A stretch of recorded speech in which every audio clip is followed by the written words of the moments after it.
This week, Milo Yiannopoulos announced he would be holding Milo's Free Speech Week in Berkeley. The event will host rallies, parties, and seminars with various speakers, all in the name of free speech and free expression. The official press release says that Milo will bring activists, writers, artists, politicians, YouTubers, veterans, and drag queens from all across the ideological spectrum to lecture, march, and party, and that all will be welcome regardless of political affiliation. This announcement comes on the heels of another free speech rally that was held in Berkeley that devolved into a showdown between Antifa and Trump supporters. As stated in my previous video, I did not like the course the event took, and I feel as though the rally's intention of promoting free speech was lost amongst the idiots pushing a dumpster back and forth at each other. This has led me to want to say some things about free speech and what I believe advocating for it really means. When we talk about free speech, I think what a lot of people hear is that we just want to be able to say whatever we want, whenever we want, and everybody has to be okay with it. And many people see this as an avenue to spout racism, sexism, and to just be offensive for the hell of it and never have to answer for it. Now, while I will advocate for being able to say pretty much whatever you want, no matter how appalling, this definition of free speech is far too simplistic and reductive. Our freedom to speak is not just about the sounds we make with our mouth.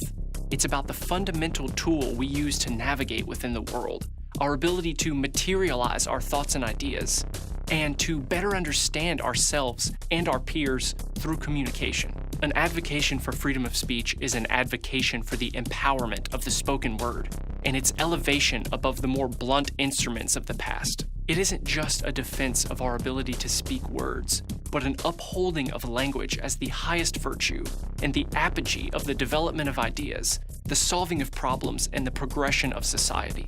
Not just what we say, but how we say it.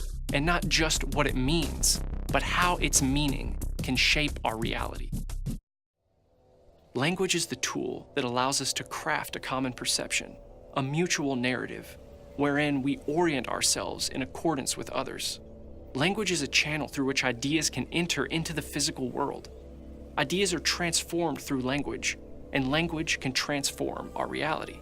Ideas are resources, and there is no way to harvest them other than through measured communication. It is with these resources that we can sow the seeds for better ideas so that we can grow and develop. We have to enact constructive forces rather than destructive ones. Language is the lever, communication is the fulcrum, and ideas, culture, community, and progress are the results that we gain from using this simple yet vital machine. A certain brand of leftists have begun using violence not only as a means of promoting their own message, but also as a means of silencing dissenting opinions. The first large example of this were the riots at Berkeley that shut down Milo's scheduled speech.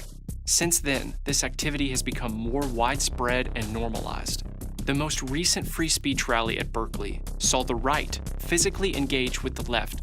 Now, I am no pacifist, and sometimes it simply comes down to physical altercation and self-defense. But the right's hand was not forced in this situation. Both sides antagonized one another and fanned the flames that led to this situation boiling over.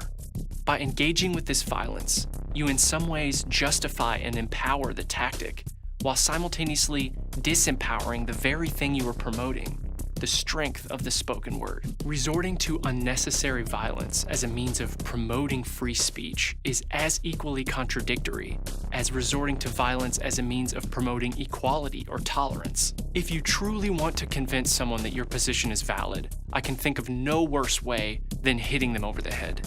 It is counterproductive and far more reminiscent of the primitive tactics that were used prior to our development of the better tools we now have to understand each other. And you can guarantee that Antifa is going to be better prepared at the next rally. They're only going to get more violent, more militant, and they're only going to escalate the situation faster. We cannot oppose their tactics with the same tactics. We cannot celebrate our behavior against them while we condemn that same behavior against us.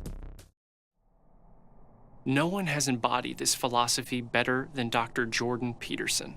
During his speech at McMaster University, dozens of protesters stormed the room, chanted nonsense, and attempted to disrupt the event and silence Peterson. Fight for trans generation, do not listen to Jordan Peterson and his transphobic bigotry. He could have met their shouting with more shouting. He could have matched their insults with more insults, but he continued talking.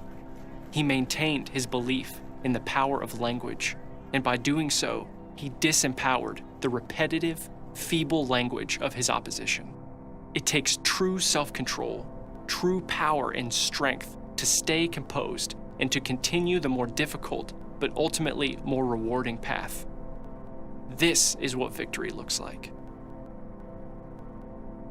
Not this.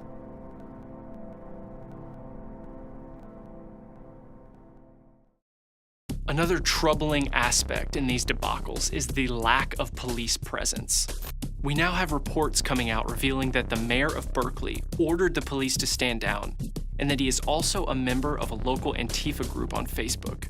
These reports are troubling to say the least, and it indicates which side the city lies on. Now, this is a very serious topic that deserves its own realm of discussion, but I just want to say a few words about it. Now, if the mayor and the police force are siding with Antifa, then that puts us in the minority, and it makes it all the more important for us to take the higher road and not fall prey to our instincts to attack, which is a losing battle.